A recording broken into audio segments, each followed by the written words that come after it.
bienvenue pour ce deuxième live d'AIFA Conseil. On est ravis de vous accueillir de nouveau après le succès du premier live qui était sur la surélévation.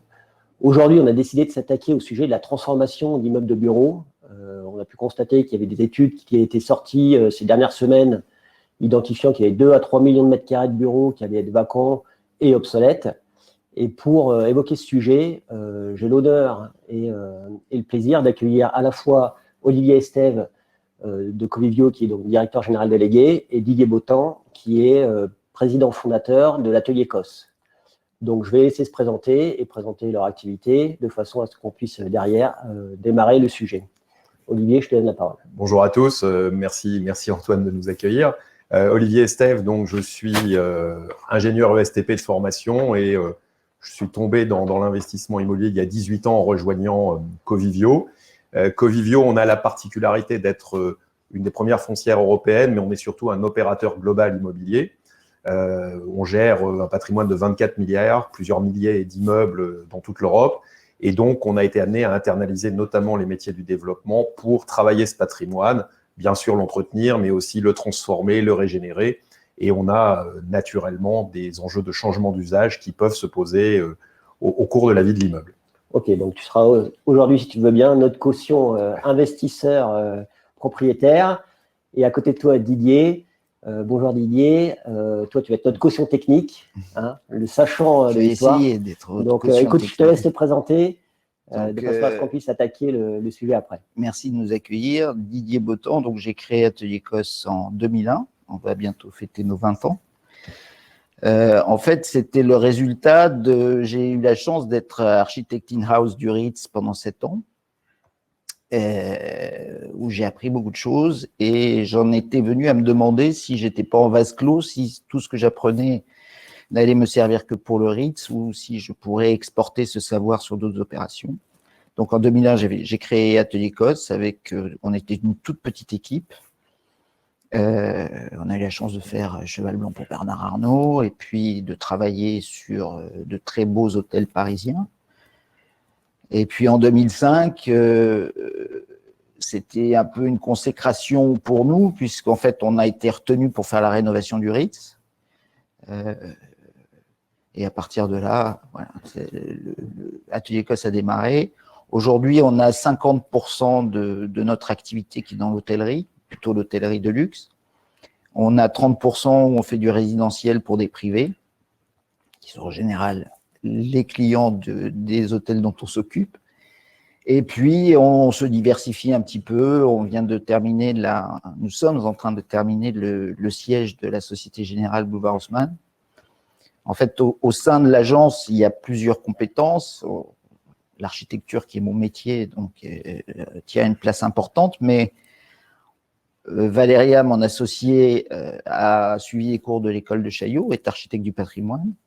Benjamin Moret nous a rejoint aussi, qu'elle avait repéré là-bas comme étant un élément très pertinent et un vrai bosseur. Et Hervé Jaillet, à la fin de la rénovation du Ritz, on avait créé un département de design en fait, pour développer le travail de Thierry Despont, qui faisait le concept, et il fallait qu'on le mette en forme. Et en fait, on avait une vraie équipe avec des compétences et ça me déchirait le cœur de les voir partir à la fin de cette opération. Donc, on a monté un département design, puis un département conseil, puisqu'on se rendait compte qu'on le faisait beaucoup sans avoir vraiment de mission pour ça. Et donc, on a essayé de développer un peu, avec mes cheveux blancs, essayer de donner des conseils à nos clients. Et là, tout nouvellement, on vient de créer Atelier COS Édition, où on s'est rendu compte qu'on dessinait beaucoup de mobilier particulier pour nos projets et de les proposer à la vente de manière plus générale. Riche activité, alors. Donc, tu vas pouvoir nous éclairer de tes lumières. Donc, du coup, pour démarrer, ce que j'aimerais qu'on échange sur, gérer un petit peu de technique, et notamment pour commencer avec toi, Didier. Parce que moi, chez Delpha Conseil, on a fait quelques transformations d'immeubles de bureaux en hôtel, notamment. Effectivement, il y a des sujets de profondeur de plateau. Si on parle des 18 mètres classiques bureaux, est-ce que ça s'adapte bien à faire de l'hôtellerie ou du logement? Est-ce qu'il faut des trames de façade particulière? On sait qu'en termes d'évacuation, c'est pas la même chose, de circulation horizontale, de circulation verticale, de gaine. Donc, je vais te poser cette première question, qui est très générale, c'est quoi les clés pour transformer un immeuble de bureau en un autre usage, dont l'hôtellerie, sur le secteur sur lequel tu es un peu plus spécialiste? Ouais. Je ne sais pas s'il y a des clés. Toujours est-il, nous, il y a une chose, et c'est depuis ces formations patrimoine, c'est qu'on se penche beaucoup sur l'histoire du bâtiment. On a eu des prédécesseurs qui ont créé ces bâtiments, qui les ont transformés au cours du temps. Et c'est important de connaître toute cette histoire pour savoir où on va. Techniquement, effectivement, nous, on a fait quelques transformations de bureaux en hôtels, notamment rue de Liège et rue Helder, où on se trouvait sur des typologies d'hôtels particuliers qui étaient devenus des sièges sociaux. Enfin, l'un, c'était la Fédération française de rugby. L'autre, c'était une banque. Et forcément, la typologie première s'adapte pas du tout à un hôtel. Un hôtel, il faut déjà plusieurs ascenseurs, ce qui est forcément. C'est quoi comme type de bâtiment? C'était l'immeuble haussmannien? Oui, c'est un hôtel particulier. Oui, et l'autre, c'est totalement haussmannien. D'accord. Donc, avec un premier problème très souvent que l'on rencontre, ou le siège de Céline, rue du Pont-Neuf aussi. Alors là, on avait une chance, c'est qu'on avait 2 bâtiments, donc on avait déjà 2 entrées, ce qui nous permettait de multiplier les issues de secours. Ouais. Avec malheureusement tous ces immeubles haussmanniens qui sont mis les uns à côté des autres ont rarement les planchers exactement à la même hauteur. Donc déjà, il faut arriver à réfléchir à la position des noyaux pour que les ascenseurs double phase puissent desservir l'ensemble des noyaux. Ces immeubles étaient déjà un seul ensemble? Oui, c'était déjà le siège de Céline. Les autres, c'était en fait un hôtel particulier. Rue de Liège, on est arrivé. La particularité de Liège et Helder, c'est que la parcelle était entièrement bâtie.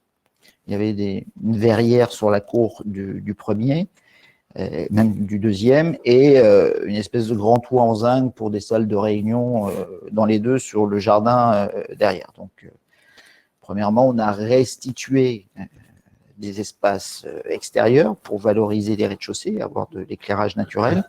Ça nous a permis de transférer de la superficie.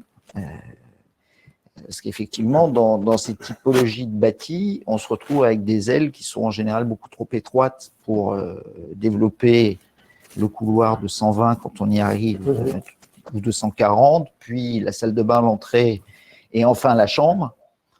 Et donc, ce transfert des mètres carrés, en analysant de manière patrimoniale ce qu'on pouvait toucher ou pas toucher des bâtiments, on arrive à restructurer les ensembles pour arriver à développer des chambres tout autour des cours. Et comme ça, du coup, il te faut quoi à peu près comme comme profondeur de plateau minimum? Je dirais que si la chambre, si le lit est dans l'autre sens, il te faut minimum 3,50 m. Enfin, on parle de en trame de façade, là, tu parles. Non, je parle en profondeur. En profondeur. La trame, en fait, on est guidé par les fenêtres. Ouais. Donc, chaque chambre devant avoir minimum une fenêtre, je veux dire, il y a un moment, on est guidé par les façades, sauf quand on arrive à créer, par chance, des ailes complètement neuves, où là, on est un peu plus libre de dessiner ce qu'on veut. Mais en profondeur, oui, il faut déjà les lits font 2 mètres, plus les chevets, plus je parle même pas des chambres handicapées, je parle des chambres standards. Et puis après, on a ce noyau de salle de bain, toilette incorporée ou pas, une entrée, un walking dressing dès qu'on monte en gamme, plus le couloir. Enfin, on arrive à des profondeurs de bâtiments qui sont rarement. Enfin, tous ceux sur lesquels on a travaillé, toutes les ailes en retour sur la cour derrière étaient à chaque fois trop étroites. Donc, on avait imaginé sur un projet qu'on fera malheureusement pas, qui était rue La Bruyère, de faire une espèce de cloche en verre autour du bâtiment, ce qui nous permettait de nous servir de la toiture était la façade arrière de la chambre avec le lit devant. Et en fait, du coup, dans l'aile, on mettait tout ce qui était salle de bain, dressing, entrée, et on créait un volume devant, vitré, très pur qui nous permettait d'avoir la chambre, voir si c'est une junior suite, un petit coin bureau, etc. Et donc, on a un vrai sujet de profondeur quand même au départ qui peut rendre tout de suite caduque le sujet, quoi. Caduque, à chaque fois, on nous a présenté c'est bien. On s'est débrouillé. En fait, les hôtels, déjà, il y a un nombre de chambres minimum. Les 50 clés, même si maintenant on arrive à faire des boutiques hôtels qui sont un peu plus haut de gamme avec moins de clés, mais avant c'était une espèce de nombre magique, il fallait pas être en dessous. Et puis donc je parlais des circulations verticales. Je vais prendre un exemple du Ritz parce que je trouve ça, même moi ça m'étonne encore, on a rajouté 17 plateformes ascenseurs monte-plat dans un hôtel qui en avait déjà pas mal, qui était fonctionnel et qui marchait bien. Et on a rajouté 23 escaliers. C'est quoi, c'est d'un point de vue sécurité incendie ou c'est d'un point de vue sécurité incendie? On a rajouté un ballroom en sous-sol, donc là, tout autour, ce ne sont que des escaliers. Et puis, oui, la réglementation évolue. Dans ces bâtiments patrimoniaux, oui, il faut arriver à trouver des solutions. Et tu dirais qu'il y a une typologie de bâtiments, haussmannien, les années 30 ou autres, qui s'adaptent plus ou moins bien à ces transformations, ou alors, comme tu disais tout à l'heure, de toute façon, on arrive toujours à se débrouiller et à faire un produit correct. Bah, écoute, Sofar, on est toujours arrivé à trouver une solution. Il y a des projets qui ne sont pas faits pour d'autres raisons, dont tu parleras mieux que moi, qui sont la valeur du bâtiment in fine. Mais sinon, on est toujours arrivé à faire… Moi, je trouve que c'est un exercice, d'ailleurs, qui est intéressant, parce que ces bâtiments qui n'ont pas été prévus à l'origine, d'arriver à leur… un hôtel, ce qui est très important, au-delà de l'architecture et de la décoration, c'est la fonctionnalité. Je veux dire, il faut qu'il ait un moteur pour limiter le nombre de personnes. C'est peut-être la rentabilité immatérielle d'un bien. Et on a beaucoup de normes pour les cuisines, et donc c'est un vrai exercice d'arriver à faire un bâtiment, je dirais, intelligent dans son fonctionnement. On veut, dans le 5 étoiles, que les clients et les services ne se croisent pas. Donc, trouver où amener les bagages pour qu'ils disparaissent et réapparaissent de manière magique dans la chambre. Et puis toutes les tâches, la lingerie, enfin, c'est une petite usine à chaque fois. Et quand on va sur des grands bâtiments comme le Ritz, c'est même une ville entière, puisqu'ils font leur pain, ils font leur croissant, ils réparent leurs meubles. Il y a 600 employés, donc c'est une vraie masse de gens dont il faut s'occuper. Et voilà. Je rebondis sur ce que tu disais tout à l'heure, où tu disais on arrive toujours à finalement faire le produit. Du coup, je me tourne vers toi, Olivier, parce qu'il me semble que tu as un projet à Bordeaux, sur lequel tu as plutôt opté pour la déconstruction et la reconstruction. Et j'ai envie de savoir quelle est la limite à laquelle tu bascules, sur le fait de dire bon, ok, on ne va pas rénover, on va déconstruire pour reconstruire. C'est quoi qui t'amène à Là, faut prendre un peu de méthodologie en fait sur la façon dont on aborde les projets. En fait, ce que j'ai pas dit tout à l'heure, c'est que nous on est à la fois investisseur en bureau, on est le plus gros investisseur européen en hôtel, on a 47 000 chambres en Europe et également en résidentiel. Donc quand on part d'une feuille blanche et un bâtiment, le locataire est parti, on se fait le constat qu'il n'est plus vraiment adapté dans son marché, la fameuse obsolescence. On est assez ouvert, on étudie tous les scénarios avec un principe de base qui est de dire on privilégie la rénovation, en tout cas la conservation du bâti. C'est devenu, en tout cas, le principe fondateur de chaque opération. Après, évidemment, en fonction des caractéristiques, de ce que disait les caractéristiques du bâtiment, sachant qu'entre un bâti haussmannien, des bâtis un peu industriels, on a beaucoup d'anciens centraux téléphoniques Orange, et là, c'est des produits qui sont extrêmement intéressants à travailler, parce qu'on a des hauteurs de 4,50 m, 5 mètres, on a des profondeurs, on a souvent des styles industriels, des façades, etc. Et puis après, on a du bureau plus classique des années 60, 70, le pire étant les années 80-90, où là, on a des hauteurs sous plafond qui ne sont pas très importantes, on a des profondeurs qui peuvent l'être, voilà, donc là, on a des limites.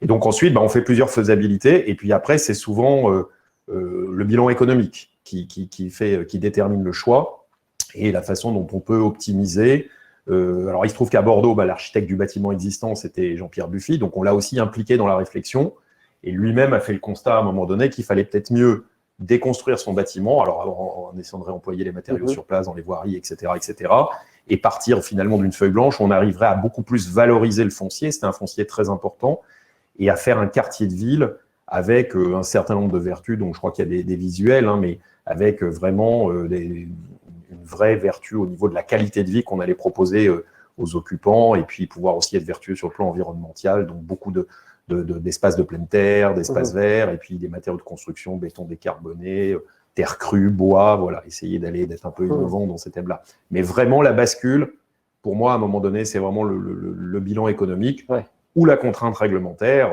parce que, il faut se le dire, de plus en plus, les villes vont favoriser, ou en tout cas même interdire la démolition des bâtiments. Ça sera très compliqué.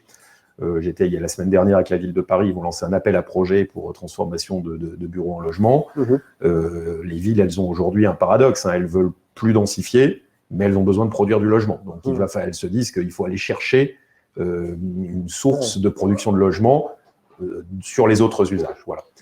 Et tu serais prêt, est-ce que dès que la déconstruction coûte moins cher, tu te lances dedans, ou alors tu es prêt à accepter un écart raisonnable en disant, OK, même si rénover coûte un peu plus cher, je préfère quand même garder le bâti, ou alors non, c'est... Non, alors c'est pas simplement un raisonnement purement économique, on est prêt à accepter un petit écart. Après, ce qui va dicter aussi le choix, ça peut être la qualité du produit qu'on a à la fin. Voilà. Il ne faut pas qu'on ait, parce qu'on garde le bâti, un produit qui soit dégradé. C'est très vrai en hôtellerie, où il faut effectivement répondre à des critères d'efficacité, de fonctionnalité. C'est vraiment un critère qui n'est pas discutable, celui-là.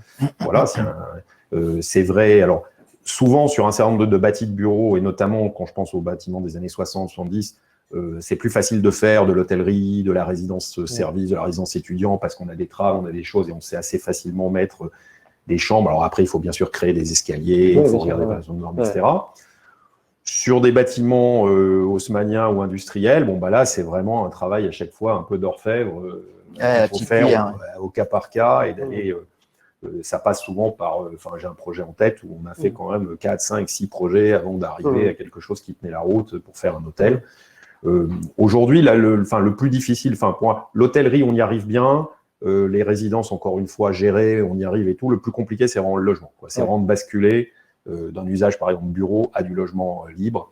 On va revenir sur les contraintes économiques, les obligations réglementaires, etc. Mais c'est là où on a le plus de mal. Oui, c'est clair que le logement, avec la loi Elan, il y a quand même eu des éléments positifs apportés par l'État, où on a eu le droit de construire en plus, on a eu éviter la mixité dans certains cas quand on n'est pas en carence. Mais du coup, malgré ces j'ai envie de dire, avantages apportés par l'État, est-ce que vous avez rencontré l'un et l'autre des freins administratifs dans cette transformation? Est-ce qu'à un moment, il y a un blocage quelconque, administrativement parlant, sur le fait de transformer un immeuble de bureau en commerce ou en logement? Quand je dis commerce, c'est l'hôtellerie. On peut revenir sur le côté un peu patrimonial. Effectivement, il y a un des sujets dont on s'est occupé, où il y avait un certain nombre de pièces classées à l'intérieur, et donc on ne pouvait pas y toucher du tout. Donc c'est-à-dire en plus des très belles chambres, mais on ne pouvait pas venir y rajouter une salle de bain. Même on a essayé de réfléchir à faire des espèces de boîtes qui touchent à rien pour pas donner un côté réversible déjà à notre intervention, et ensuite conserver la qualité de tout l'environnement de la pièce. C'était un vrai combat qu'on n'a d'ailleurs pas mené jusqu'au bout, parce que c'était trop compliqué. Non, aujourd'hui, les villes sont très favorables à ces transformations, d'une manière générale, et encore plus depuis les dernières élections municipales, où on a vu quand même une raz-de-marée vert, même quand les villes n'ont pas basculé, elles ont quand même changé leur politique de la ville. Après, on a des freins qui sont un petit peu entre la loi Elan et l'application de la loi au niveau local. On a des collectivités qui, entre guillemets, jouent pas forcément le jeu de la densification, des éléments qui permettent de retrouver l'équilibre économique ou une forme d'équilibre économique. Voilà, elles n'ont pas forcément envie de densifier. J'ai une ville en tête où c'est un environnement avec des voisins, c'est un peu compliqué. La ville n'a pas du tout envie de prendre le risque politique, entre guillemets, de nous permettre d'appliquer ce que permet la loi Elan. Oui, c'est ça, parce qu'on est censé pouvoir construire 30% en plus, il me semble, c'est ce que dit la loi. Ça, on a du mal à l'appliquer. Ça, c'est pas toujours possible. Voilà. Après, les villes ont compris quand même que si elles voulaient vraiment passer sur des volumes de production significatifs, parce qu'aujourd'hui, le résultat de l'OLAN, si on regarde, ça reste assez anecdotique par rapport aux besoins en logement et la production globale. Il fallait qu'elles réfléchissent vraiment. Et je pense, par exemple, à la question du logement social, qui est aussi une obligation maintenant. Alors, tu parlais on n'est pas en carence, mais enfin, aujourd'hui… non, mais la loi Elan, elle dit on peut se passer de faire de la mixité pour favoriser cette transformation. Mais aujourd'hui, aucune ville, enfin en tout cas moi celle que j'ai rencontrée, veut prendre ce risque politique-là. Ils nous disent non, on fait du logement social. Par contre, ils acceptent des formules de type démembrement qui permettent d'augmenter la valeur tout en répondant à l'ambition de logement social. Et ça, c'est une solution qui est possible. Toutes les villes ne l'acceptent pas. Donc voilà, il faut travailler, mais voilà, il faudrait, pour certaines en tout cas, essayer d'être un tout petit peu plus souple sur notamment les questions de surdensification. Ce qui d'ailleurs, c'est ce que tu disais tout à l'heure avec, on peut aussi augmenter la qualité de l'ensemble, c'est-à-dire redonner de la pleine terre, redonner des espaces extérieurs et en contrepartie peut-être pouvoir monter un petit peu. On a aujourd'hui des solutions de surélévation de type bois ou autres qui permettent de le faire de façon vertueuse et puis acceptable pour les structures existantes. Voilà, donc il y a des choses, mais ce qui est certain, c'est qu'il va peut-être y avoir une petite accélération parce que la volonté politique, elle est là, elle est assez forte. Et puis, il y a un moment de marché où on peut imaginer qu'il y a un certain nombre d'immeubles de bureaux qui sortent du marché, qui deviennent obsolètes. Donc, il y aura un petit peu plus de matières premières à travailler. Je ne sais plus où est-ce que j'ai eu l'info, je ne sais plus si c'est le IF ou autre, qui indiquait qu'il y avait entre 150 et 250 000 mètres carrés de bureaux qui devenaient obsolètes tous les ans. Donc, à un moment, forcément, le stock d'obsolescence va augmenter. Je voudrais faire juste une petite digression rapide. Je sais que toi, tu travailles aussi à l'étranger. Il me semble que tu as fait des projets à Milan et autres. Et là-bas, est-ce qu'il y a aussi cette même volonté d'aider à ces transformations ou comme chez nous ou pas trop? Un peu moins de pression sur la production de logements, même si aujourd'hui, il y a quand même une volonté d'équilibrer, une volonté de mixité urbaine et d'équilibrage peut-être entre la production de bureaux, la production de logements et aussi de services. L'hôtellerie reste un produit qui est très bien vu par les collectivités parce que c'est de la mixité, c'est de l'emploi, c'est de l'animation. En plus, l'hôtellerie a largement élargi le spectre des possibles. Aujourd'hui, il y a des boutiques hôtels, il y a des hôtelleries thématiques. Nous, à Milan, on a fait un Meininger qui est… je crois que leur slogan, c'est du backpacker au businessman. Donc, en fait, avec des chambres de 2 à 6 lits. Ce qui d'ailleurs nous a les étudiants. Ça nous a bien aidé, les chambres de 6 lits, parce que ça nous a permis d'exploiter la profondeur du bâtiment, alors qui était un peu épais pour un hôtel classique. Et on a pu, il y a une photo où on voit les 2 bâtiments jumeaux qui étaient absolument les mêmes. On a pu, dans un bâtiment de bureau, avec des interventions assez limitées sur la structure, faire un hôtel comme ça. Et ça, c'est très bien vu par les collectivités. Et en France aussi, je pense du coup, ça te fait penser au co-living, qui est finalement une espèce de l'exact milieu entre l'hôtellerie et le logement, finalement. Est-ce que ça… toi, t'en as fait un peu ou non, pas du tout, pas encore? Non. C'est assez restreint encore comme… Non, on a travaillé sur des projets, c'était assez marrant. Transformation d'un parking, il y avait du co-living, du coworking, mais en fait, le projet n'est pas allé à son terme, mais la réflexion était intéressante. Pour des raisons économiques? Oui, ils n'ont pas acheté le site, mais on avait regardé ça et c'est un parking en plus. Là, au niveau tram et densité de construction, c'est un vrai sujet. Et on recréait, en fait, il fallait recréer une façade intérieure pour redimensionner les ailes du bâti. C'était très intéressant. Et est-ce qu'il y a des freins? Alors, on refait une petite partie sur le logement, mais après on reparlera de l'hôtellerie, bien entendu. Mais sur, je crée du logement, donc je dois créer des aménagements, de la crèche, du commerce et autres. Est-ce que ça, du coup, c'est un frein pour les collectivités parce que se disent, OK, je vais créer du logement, mais derrière, ça va me coûter en équipement collectif. Ça, tu sens, toi, qu'il y a un frein là-dessus ou pas du tout? Ils sont prêts à investir pour le bien commun, j'ai envie de dire. Là, il y a vraiment des différences d'une collectivité à l'autre. Voilà. Donc, il y a des collectivités où effectivement c'est un frein, et la collectivité qui considère qu'elle est suffisamment équipée, entre guillemets, en matière de logement, elle n'a pas envie de financer aussi la création de services, etc. Voilà. Après, dans les grandes métropoles, c'est pas vraiment un sujet. Aujourd'hui, des villes de métropole européenne ou des villes comme Paris, comme Lyon, etc., il n'y a pas de frein de ce type, en tout cas. Au contraire, on nous encourage plutôt à regarder le produit logement comme étant plutôt le sujet à regarder en premier. Alors moi, je ne suis pas un spécialiste, mais j'ai vu que dans la loi Elan, on avait créé, alors je ne sais pas si on l'a créé à cette occasion-là, mais on parle du permis d'expérimenter. Toi, tu en as déjà, t'as déjà travaillé là-dessus Non. Donc c'est quoi? C'est une création fallacieuse qui fait croire qu'on est plus libre. Oui, mais c'est vrai qu'avec tout le développement durable, il y a des choses où on expérimente parce qu'on n'a pas de retour d'expérience immédiat. Je ne sais pas si c'est à ça que tu fais référence, mais… Écoute, je dois avouer que j'ai découvert ce concept de permis d'expérimenter dans la loi Elan, là, et du coup, j'en avais jamais entendu parler. Donc, Delphort, on fait quand même, je sais pas, 50 projets par an, donc on est quand même au contact du marché et de la construction, et j'en avais jamais vu passer. Donc, du coup, je me suis dit, qu'est-ce que c'est que cet artifice administratif Moi, ça me rappelle un peu les REX qu'on faisait en logement social, moi, quand j'étais entrepreneur, et donc on avait le droit de s'affranchir, on va dire, de la norme, du CSTB, etc. Mais il fallait produire un dossier technique, c'était quelque chose de très lourd, parce qu'il fallait quand même étayer une solution. Et puis après, ça posait des problèmes d'assurance pour le propriétaire, parce que le truc qui est bureau de contrôle, blablabla, bureau de contrôle, tout. Mais on le faisait, on y arrivait sur des solutions de fenêtres, de façade, etc. Le permis d'expérimenter, c'est séduisant parce qu'aujourd'hui, il y a le carcan des normes est de plus en plus lourd. La question du développement durable apporte des contraintes aussi qui parfois vont à contresens des demandes, du confort des utilisateurs, etc. Donc, ça peut être une voie pour essayer d'assouplir certains aspects. Mais je pense, la construction bois, il y a là, pour une région de France que je nommerai pas, où on a la collectivité qui dit « moi, je veux que vous construisiez en bois », c'est pas discutable, donc c'est X% de bois dans les constructions et tout. Et puis, on a des pompiers qui disent « nous, le bois, en gros, on n'en veut pas ». Donc, et notre position, elle n'est pas réglementaire, c'est nous, on dit simplement « on ne vous donnera pas un avis favorable si le bois n'est pas entièrement encoffré, si le bâtiment n'est pas sprinklé ». L'autorisation de faire des mezzanines 8-9, machin, sur 50% de la surface, non.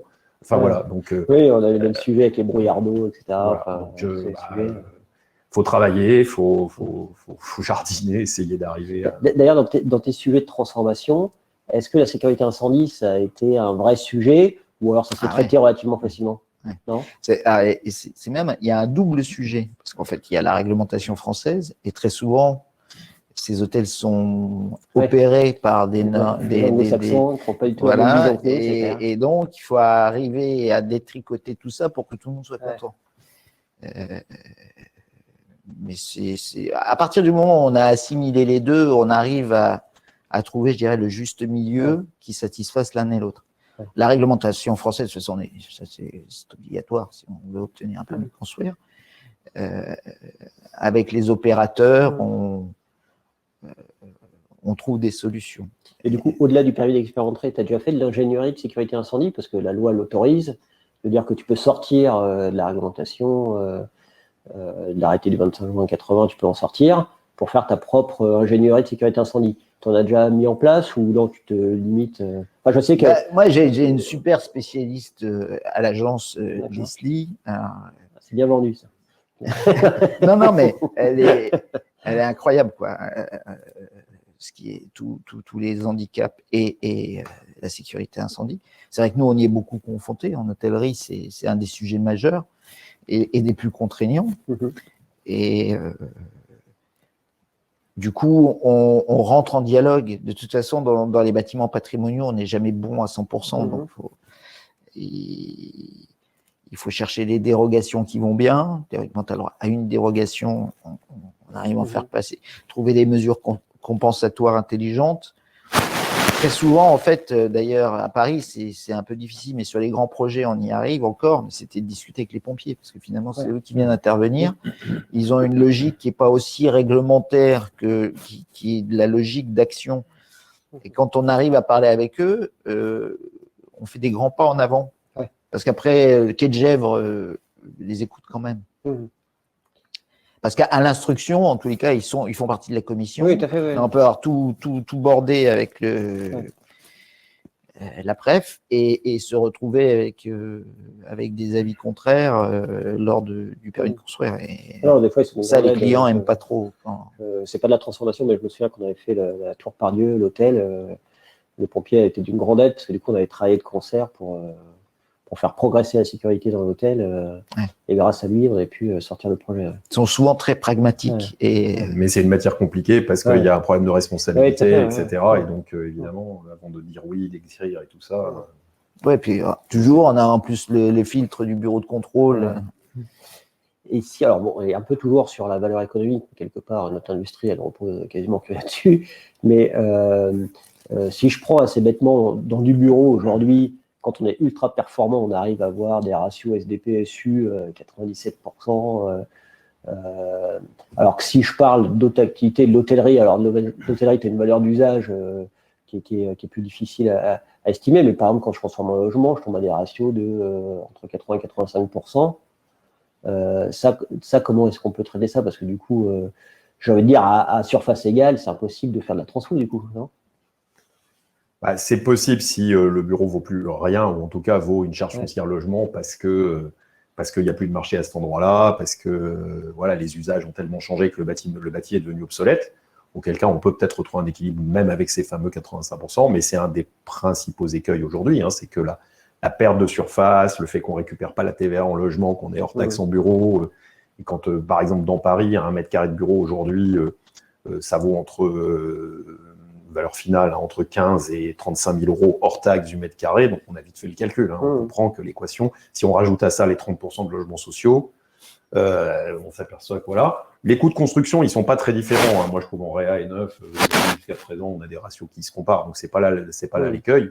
Mais il faut trouver des artifices pour. C'est peut-être des exonérations fiscales. Je sais pas. En tout cas, il faut travailler très certainement pour résoudre ce problème. Mais c'est un des sujets principaux, la perte d'efficacité. D'où la loi Elan et les 30% de. Oui, c'est ça en fait. Ça vient compenser ça. Aujourd'hui, ils ont fait un calcul. Ils nous ont écoutés en tout cas sur ce thème-là. Et toi, Guy, tu as un ratio de mètres carrés par chambre maximum qu'il faudrait que tu respectes. Alors peut-être que quand tu es dans du très très luxe, c'est moins parlant. Non, mais de toute façon, la norme aujourd'hui, on est toujours au-dessus.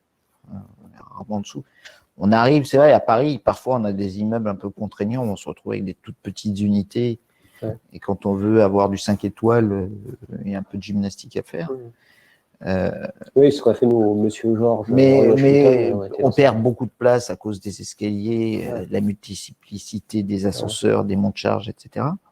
Mais en général, on essaie de les recaser ailleurs. Enfin, on essaie d'arriver à un ratio au moins égal, voire à utiliser les 10% auxquels on a le droit de surface économique. Et en hôtellerie, ce qui dicte souvent aussi la faisabilité, c'est la façade, c'est la trame de façade et tout, parce qu'elle conditionne complètement le nombre de chambres. Et ce que disait Didier, voilà, à un moment donné, si ça ne tourne pas. Ensuite, la bonne nouvelle, je trouve, sur la transformation en hôtel, c'est que on n'est plus du tout dans l'hôtellerie standardisée, au contraire. L'hôtellerie est en train de s'écarter complètement de ça. Et il y a plein de concepts. Si vous prenez du Citizen Inn, du Motel One, du Meininger, c'est des tailles de chambres qui peuvent être même assez petites et on met plutôt l'accent sur les parties communes, etc. Donc aujourd'hui, on a, en tout cas pour les concepteurs et pour les propriétaires, il y a des possibilités beaucoup plus grandes. Oui, et puis par exemple, plus le bâtiment va avoir de cachets d'haussmanniens, plus tu vas avoir des aménagements un peu alambiqués parce que le bâtiment est plus contraignant, mais en même temps, c'est celui qui a de la valeur esthétique, quoi. Qui a de la valeur patrimoniale. On a de moins en moins ce pavé avec toutes les normes où tout était écrit, et le nombre de prises de courant dans la chambre, etc. C'est vrai qu'on sort des standards, on fait des no-brand hotels qui sont justement des... Bon, parce qu'on a aussi la chance de travailler sur...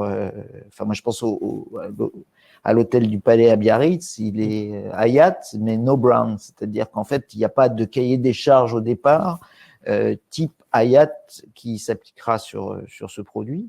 Et donc, on le construit ensemble, en fonction déjà du produit qu'on a, qui est merveilleux.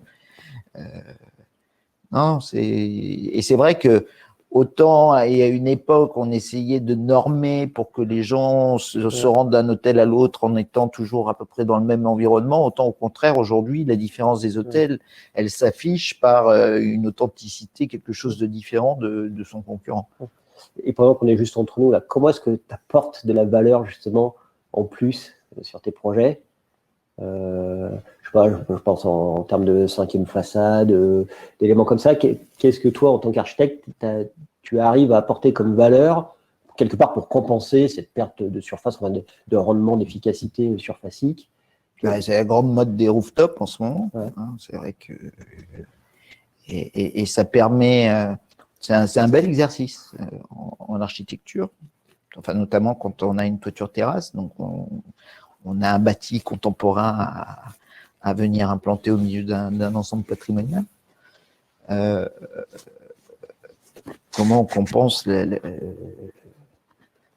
moi, je dirais, il y a cette valeur immatérielle du fonctionnement d'un hôtel aussi. C'est à partir du moment où on prend un établissement, alors c'est moins dans la transformation de bureaux en hôtel, mais on fait beaucoup de rénovations d'hôtels, justement, qui ont traversé les ans avec, en ayant un fardeau de micro-rénovations dans tous les sens et d'ajout de nouvelles fonctions. On rajoute un bar ici, on fait quelque chose d'assez nouveau, enfin maintenant qui nous paraît idiot, mais c'était que les bars servent à déjeuner. Avant un bar, en fait, on avait besoin d'un bon de bouteilles, et puis aujourd'hui, en fait, c'est une carte à part, un peu plus light, avec du snacking, voire avec des vrais plats.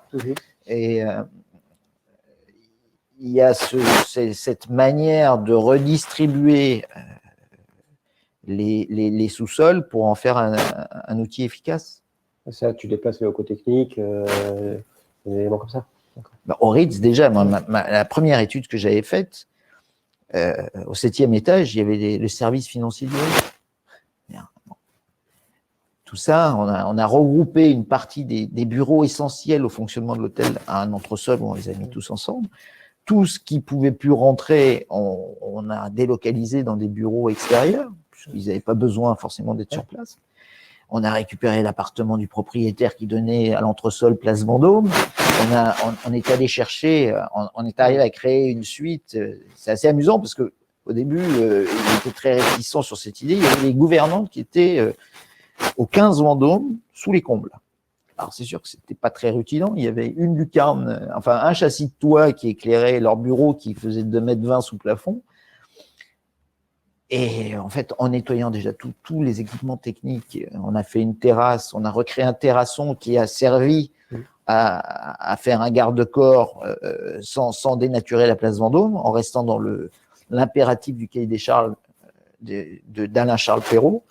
Et aujourd'hui, c'est une des suites signatures, parce qu'elle a une terrasse de 150 m². On a créé 2 vraies lucarnes dans le complément de ce qu'avait fait May West.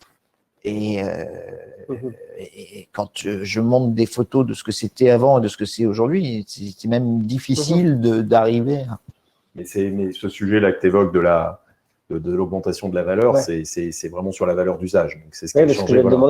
Et donc de se dire effectivement, tous les recoins. Alors les espaces extérieurs aujourd'hui, c'est au-delà de la mode, c'est une réalité attendue par les gens, en termes de confort. Et c'est des espaces extérieurs qui ne sont pas juste des terrasses où on va fumer une cigarette. Si on prend que ce soit en logement, en bureau, ça peut être des espaces de travail, c'est des espaces de rencontre, donc ils sont équipés.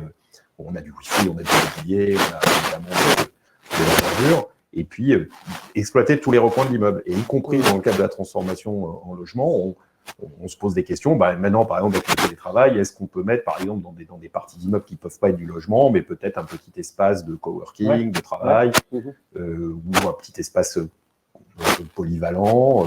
On essaie, nous, en Allemagne, il y a des immeubles sur lesquels on travaille, où on fait de la mixité logement co-living. Donc, en fait, on a du logement sur une partie d'immeuble classique, et puis les espaces qui sont un petit peu plus compliqués à exploiter, dans lesquels on ne peut pas faire du logement parce qu'il y a des problèmes du secours, on fait des grands appartements, notamment des surélévations, on fait des grands appartements, et là, du vrai co-living, c'est-à-dire 8 chambres qui partagent une cuisine, un séjour, et puis chacun a sa chambre avec sa salle de bain, et vit vraiment en communauté. Oui, et ça, on arrive du coup à pousser un peu les murs, à aller chercher toutes les surfaces.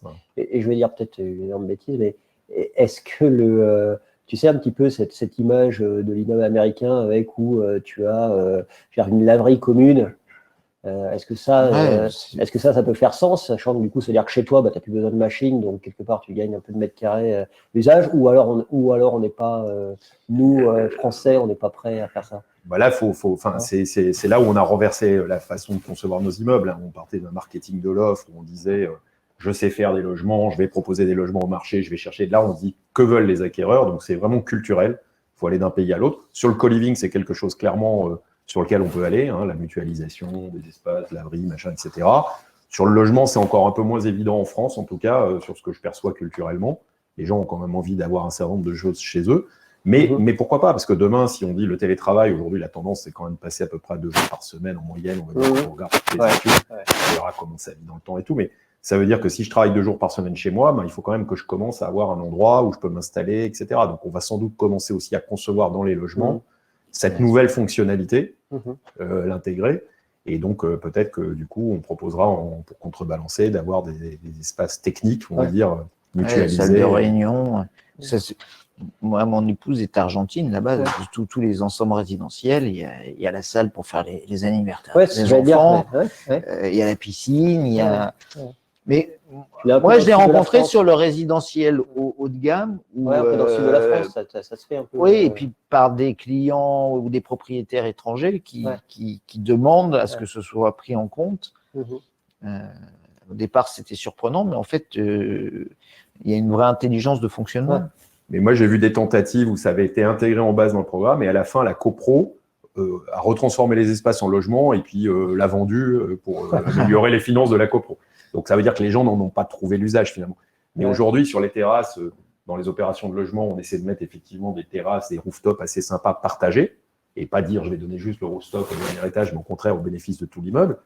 Et ça, par contre, ça crée vraiment de la valeur pour les logements, parce que le logement du premier étage, le gars, il a quand même accès à… Concrètement, tu vends ton logement plus cher. Ah bah tu vends ton logement plus cher, bien sûr. Parce que si le type au premier, il a accès à un rooftop tout en haut, avec un truc sympa où il peut aller dès qu'il fait beau, lire un bouquin, etc. Bah, oui, évidemment. Et donc, du coup, dans ces cas-là, est-ce que, on va dire, tu peux te passer d'une décote du foncier d'origine ou pas? Après, c'est une affaire de bilan, mais la question du foncier, c'est la valeur d'entrée. De toute façon, le marché de logement, après, il y a un prix acceptable par le marché, on fait le bilan à rebours, puis on voit ce qui reste pour valoriser le foncier. Parfois, ça correspond à la valeur de l'actif, parfois, c'est plus bas. Alors, une question un peu provoque pour un investisseur comme toi, mais j'ai lu plusieurs articles où on parlait effectivement qu'il fallait que l'État décote du foncier pour permettre ces transformations, pour permettre la rentabilité de ces opérations. Et te dire, est-ce que c'est au public de permettre au privé de gagner de l'argent en décotant des fonciers? Moi, je ne l'avais pas lu comme ça. J'avais compris qu'eux devaient monter l'exemple en acceptant de le faire sur déjà leur patrimoine, qui n'était peut-être pas complètement optimisé dans son utilisation. Non, ce n'est pas à l'État de le faire. L'État, ce qu'il peut faire, c'est aider avec tout un arsenal d'incitations, d'aides, d'assouplissement, de trucs, etc. Ce n'est pas lui, évidemment, qui va payer. Moi, je crois pas mal… je trouve que c'est toujours assez compliqué de trouver un équilibre économique unitaire. Enfin, c'est compliqué, en tout cas, si, encore une fois, il y a encore de la valeur en bureau. Je crois pas mal à l'équilibre global. Voilà. Donc, quand on a un grand patrimoine ou si on intervient à l'échelle du quartier, où on travaille à un gros site aujourd'hui, là, on va retrouver des équilibres globaux et on va pouvoir faire de la transformation de bureau en logement, même si on perd un peu d'argent. Il faut le financer par autre chose. Voilà. Moi, si je fais une opération de bureau à côté qui est très créatrice de valeur ou un hôtel, aucun problème pour en mettre une partie de cette valeur pour pouvoir permettre de transformer le bureau en logement. Voilà. Donc, c'est un plus comme ça qu'on essaie aujourd'hui, nous, de travailler, voire même en mettant de la mixité à l'échelle de l'immeuble et puis de dire, OK, je vais transformer une partie en logement, mais par contre, ça, il faut que je gagne bien ma vie de l'autre côté. Parfois, quand on est dans les zones très commerciales, par exemple, ça peut être agir sur la partie commerciale et optimiser les surfaces de commerce qui vont valoir, elles, très cher, et puis au bénéfice de la transformation au-dessus. Et petite digression, vous pensez que la RE 2020, le décret tertiaire, etc., peut favoriser les transformations parce que si je dois investir que pour le décret tertiaire, quelque part, je ne veux pas tellement créer de valeur pour mon actif bureau, et à ce moment-là, je peux peut-être opter pour une transfo pour éviter de faire de la dépense sèche qui ne me rapporte rien, ou est-ce que non, ça va être neutre et de toute façon… Moi, je ne sais pas répondre à cette question, donc je me retourne vers lui. C'est peut-être un peu tôt, parce que la RE 2020… on est en train de l'assimiler, donc… On est passé de la RT 2012 à 2020. Sincèrement, en plus, moi, à l'agence, je suis plus aux manettes des projets comme je l'étais avant, même si je participe à la conception. Je rentre moins dans le dur de la sécurité incendie, de tous ces trucs-là. On est quand même une grande équipe avec tout un tas de collaborateurs qui sont ultra performants. Et je dois dire, comme déjà ça me passionnait pas au départ, Je ne suis pas qualifié pour donner une réponse pertinente à nos chers auditeurs. C'est un peu tôt. On indiquera un BET. Voilà, non, mais c'est un petit peu tôt aujourd'hui. On n'a pas de retour d'expérience. C'est pour ça que je dis que c'est une petite digression, c'est qu'effectivement, je dis beaucoup, j'ai lu, mais parce qu'effectivement, je l'ai pas mal lu. Mais aujourd'hui, finalement, on parle quelque part de réversibilité parce qu'on veut transformer du bureau en logement ou en hôtel. Est-ce que l'immeuble construit en 2021, il doit déjà à l'origine être réversible? L'immeuble de bureau, il doit déjà être réversible en une autre fonction plus tard. Et si oui, ça veut dire quoi faire un immeuble réversible? On ne va pas créer des gaines à l'avance avec des trous au milieu des plateaux de bureau, non? Non, mais déjà d'avoir investissement, excuse-moi, pardon, je t'ai coupé. Est-ce que d'un point de vue investissement, tu te dis oui, ça fait du sens aujourd'hui de travailler déjà, de faire de la conception peut-être plus poussée pour travailler sur une réversibilité potentielle des immeubles? Et toi, de ton côté, ça veut dire quoi techniquement prévoir la réversibilité? Parce que parfois, j'ai eu un peu de mal à voir ce que c'est. On sait bien que le bureau, pour être flexible, il faut que ça soit le plus grand plateau libre possible. Mais du coup, ça c'est pas forcément. Je sais pas. Nous, ça a du sens au sens où ça consolide la valeur patrimoniale. Si j'ai un actif qui est du bureau aujourd'hui et puis que je sais que si jamais il n'y a plus de marché de bureau à ce endroit-là, je vais le transformer entre guillemets facilement en du logement, en autre chose, j'ai une histoire à raconter. Si un jour je veux le vendre, j'ai une histoire à raconter à mon acheteur en lui disant écoute, ce truc-là, c'est un machin qui est sans risque parce que il aura un usage quoi qu'il arrive et moyennant des transformations qui sont facilitées parce qu'on l'avait prévu au départ. Après, on l'expérimente sur quelques projets. C'est pas ce que tu dis sur le bureau, le fait d'avoir des grands plateaux libres, etc. C'est pas du tout un handicap, au contraire. Après, il faut plus réfléchir aux profondeurs, à la façade, et puis après peut-être prévoir dès à présent des planchers fusibles qu'on pourrait, pour le cas échéant, recréer des verticalités, soit des escaliers, soit des gaines techniques, etc. Puisque c'est le sujet principalement. Mais aujourd'hui, on est à peu près bon, mais il y a aussi la question des isolations acoustiques entre. Je suis pas sûr qu'on ait le même niveau des isolations acoustiques entre 2 étages de bureau et puis entre 2 logements. Mais bon, ça se traite, ça. Entre 2 niveaux d'hôtel. Tu as une écriture de façade. Voilà. Donc, mais c'est plus, moi, je pense, la volumétrie, quoi, la profondeur de façade, la nature des façades, etc. Et puis quelques autres éléments. Mais oui, ça. Enfin. C'est dans la liste au Père Noël. Voilà, si on a des immeubles qu'on peut transformer facilement, un coup en logement, un coup en bureau, puis voir revenir. Après, c'est le problème réglementaire. Par exemple, aujourd'hui, une fois qu'on est du logement à Paris, c'est terminé. Quoi. Mais d'où le permis d'expérimenter. On peut plus revenir en arrière. Donc, moi, si un jour, si je suis un investisseur, je crée du logement, après, peut-être que je peux avoir envie de revenir à du bureau si, à un moment donné, le marché de bureau, alors tout en respectant évidemment les grands enjeux de la ville, etc. C'est impossible aujourd'hui. C'est impossible. Une fois qu'on a la truc logement, c'est terminé. Donc, c'est comme l'histoire du Cinesplic, d'accueillir des écoles et tout. Moi, j'ai des immeubles, on a une demande d'école, sauf qu'aujourd'hui, on me dit, c'est pas réversible. Une fois que tu auras mis une école dans ton immeuble, t'es Cinesplic, c'est terminé. Tu as perdu ta qualification bureau, forever. Et ça, c'est compliqué à accepter pour un investisseur. Et ça, voilà, c'est typiquement le genre de normes ou de positions qui rigidifie un peu parfois le système. Et tout à l'heure, quand on disait que l'État peut aider, pas forcément via de la décote, mais via des artifices administratifs, ça peut en être un, par exemple, effectivement, de favoriser un permis peut-être mixte en disant c'est ou du logement ou du bureau. Oui, parce que la réversibilité, on dit c'est toujours de quelque chose en logement. Mais pourquoi pas se dire la réversibilité, ça pourrait être de n'importe quoi en n'importe quoi. Et je m'adapte à la demande, aux besoins de la collectivité évidemment, parce que tout ça, mais la ville, elle régit ça, elle régit les grands objectifs de la collectivité. La direction, pour moi, c'est la collectivité qui la donne. Et ensuite, nous, on s'adapte. On est juste des partenaires de la ville. Voilà. Mais je pense que là, on pourrait peut-être avoir des pistes à creuser. C'est amusant, en étudiant l'histoire de la Société Générale, du siège du boulevard Haussmann. En fait, quand ils ont créé ce bâtiment, pour le siège de la Société Générale, ils l'ont conçu comme un grand magasin, parce qu'ils n'étaient pas du tout sûrs que dans le temps, ça se pérenniserait. Et donc, on a cette grande coupole, comme au Printemps et aux Galeries Lafayette. L'architecte a conçu ça comme un grand magasin.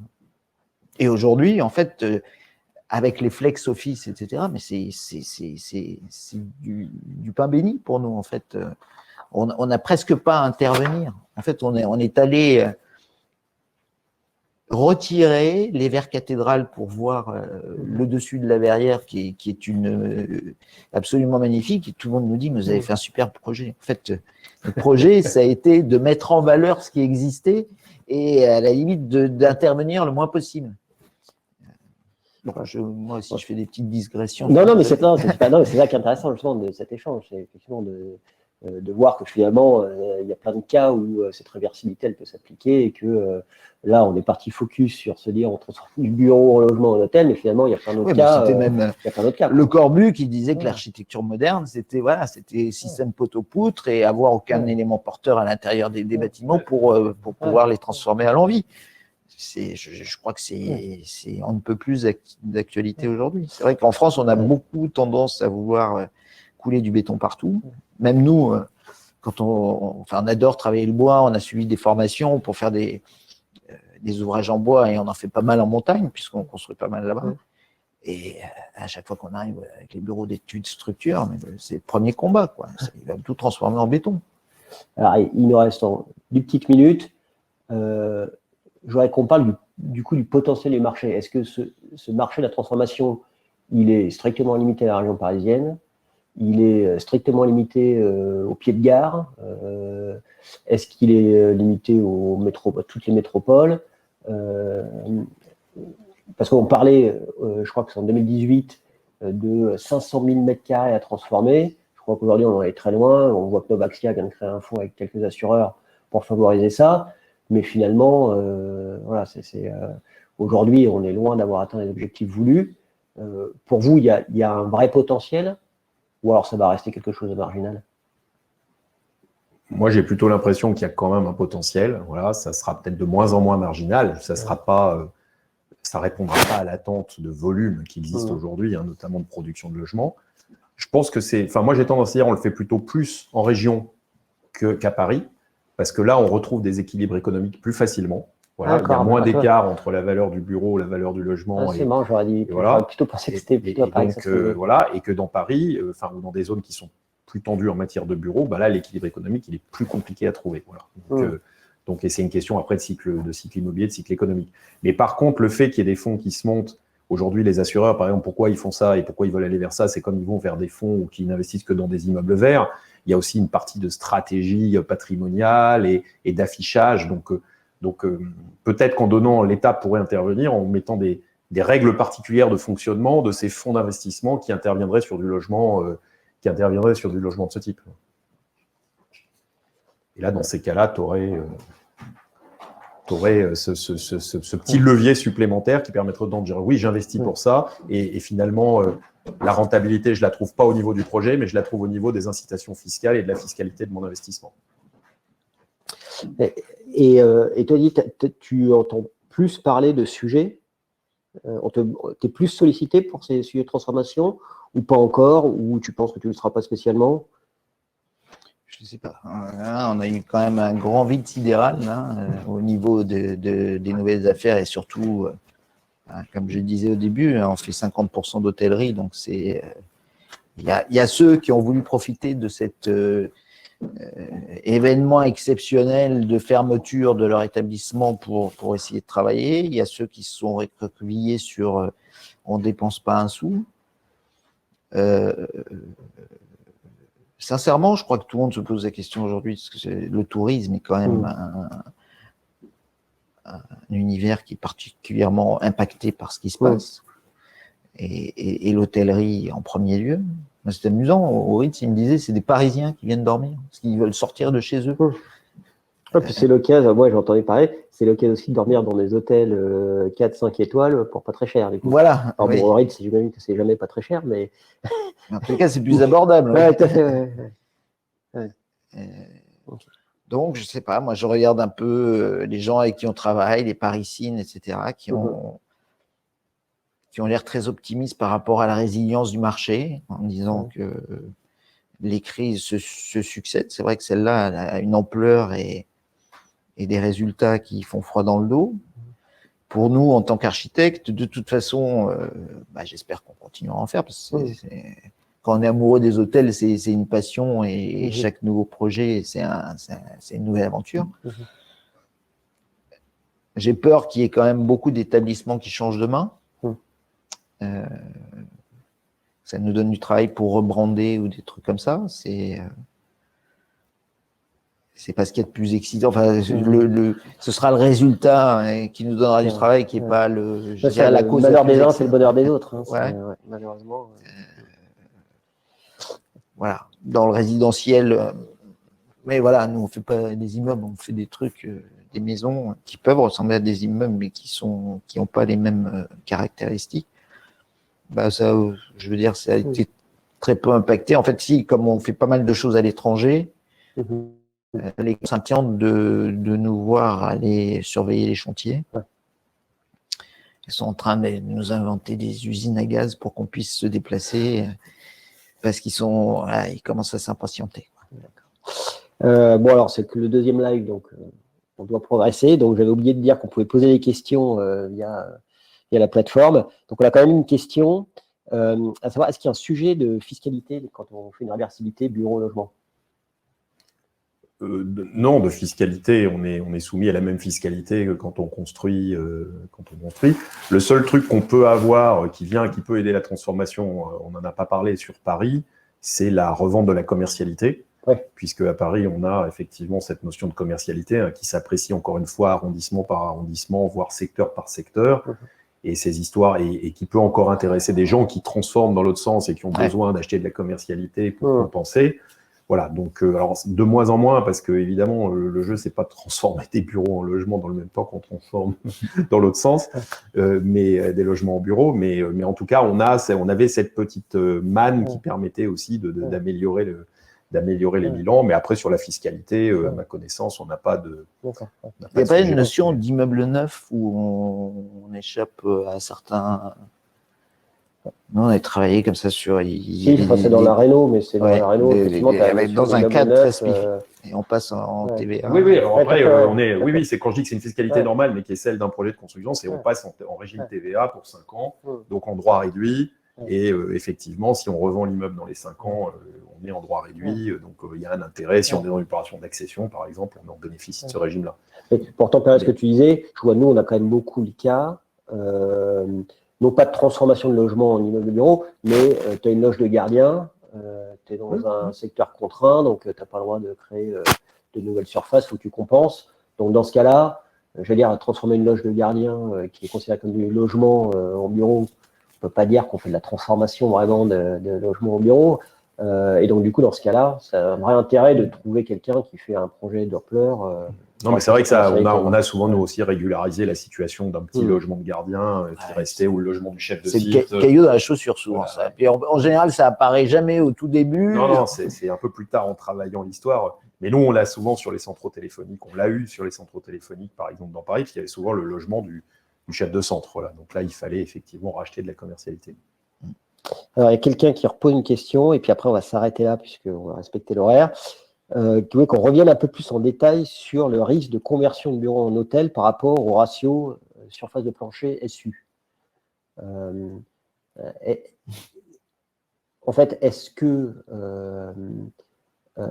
qu'à un moment, finalement, on a un ratio qui est trop défavorable, qui empêche finalement un nombre de chambres minimum, et qui fait que c'est l'immeuble en lui-même qui devient impossible de transformer?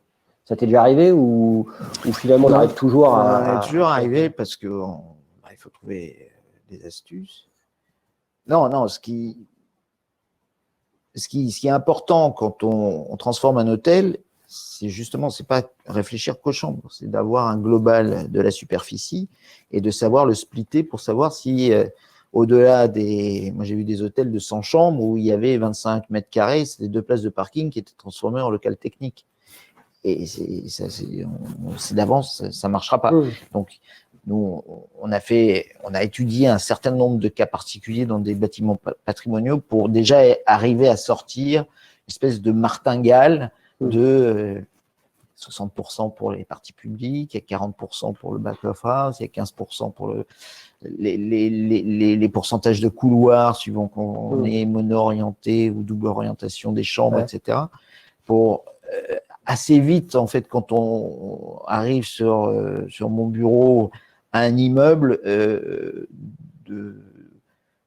de savoir combien de clés on peut sortir, au-delà du nombre de fenêtres, voilà. Oui, tout à fait. Ouais. Puis aujourd'hui, quand on parlait de chercher de la valeur, on a le droit de décaisser des cours, etc., d'amener de la lumière au premier sous-sol. Donc, le premier sous-sol, c'est le seul niveau auquel le public a accès. Donc, on arrive à créer de la valeur et en essayant de déplacer tout ce qui était…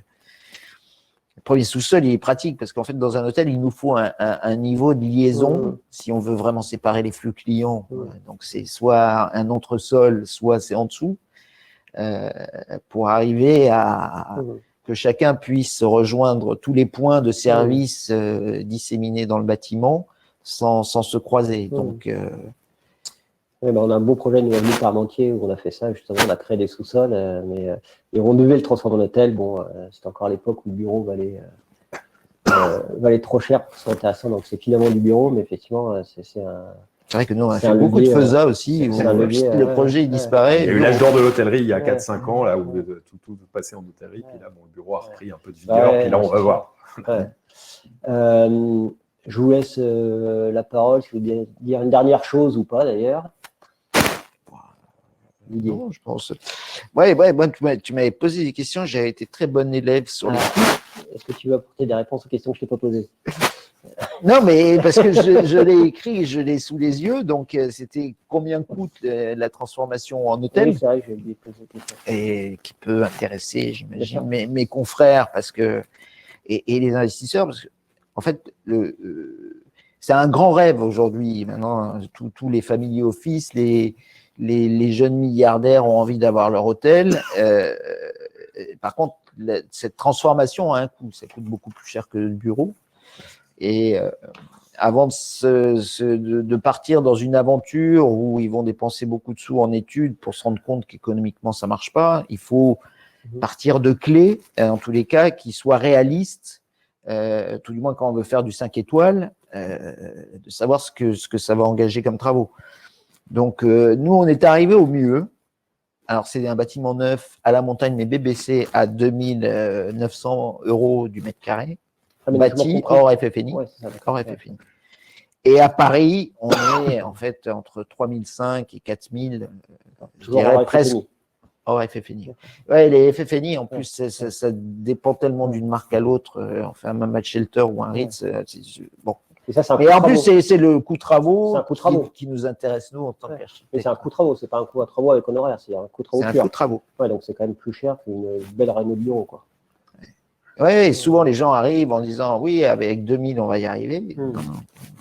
Tous ceux qui m'ont dit ça, on l'a traîné pendant tout le projet, et puis à la fin, ça c'est Liège, c'était ça. Ça devait coûter, je crois, que c'était 4 millions. Je dis, non, ça ne sera pas en dessous de 7. On a fini à 7,2. Là-dessus, on est parti sur Pont-Neuf. Il m'a dit, ça ne sera pas plus de 7. On a fini. Mais il y a une mathématique de base incontournable. En bureau, on est plutôt à 3000, quoi. Pour situer les écarts sur la rénovation dans des quartiers un peu quand même haut de gamme. Ah, on n'est pas si loin, finalement. Moi, je pensais vraiment que c'était beaucoup plus après, cher. ça va dépendre aussi un peu. Non, mais on est à peu près entre 2007 et 3000. Après, ça dépend. 3000, tu fais un beau produit. Un beau produit payant. Bon, je ne parle pas des palaces, parce que là, on grimpe 6, 8. Puis toi, tu auras FF&I, donc en fonction de la gamme de l'hôtel, une fois que tu rajoutes les FF&I, ça peut monter encore. Ok. Olivier, est-ce que tu veux dire un dernier truc ou pas? Pas obligé. Non, dire simplement, c'est un éternel recommencement. Il y a des crises, il faut s'adapter et tout. Et c'est ce qui est fait. Enfin, c'est le caractère passionnant de nos métiers, voilà. Donc, encore une fois, on a la chance d'avoir le patrimoine. Donc maintenant, on est, j'allais dire, contraint de trouver des solutions et de s'adapter. Et moi, je suis assez… sur cette question de la transformation de bureau en logement, je pense qu'on va quand même franchir un palier. Mais encore une fois, s'il y a un message aux collectivités, c'est pas le seul levier, parce que ça suffira pas, encore une fois, à répondre aux besoins et en volume à ce qui est attendu aujourd'hui. Ok. Il me reste à vous remercier plus que chaleureusement d'avoir eu cet échange avec vous. Personnellement, c'était très intéressant. J'ai beaucoup apprécié le moment. Je remercie tous les gens qui ont pu nous suivre. Je vous informe qu'il y aura la vidéo qui sera mise en YouTube sous forme de chapitre, qu'on va aussi transformer cette vidéo en podcast. Donc, les visuels qui ont pu apparaître pendant l'échange ne seront forcément pas visibles puisque le podcast est strictement audio. Et puis, je vous donne rendez-vous probablement le mois prochain, puisqu'on va essayer d'adopter un rythme mensuel pour poursuivre ces échanges. Merci beaucoup et au mois prochain. Merci. Merci. Au revoir.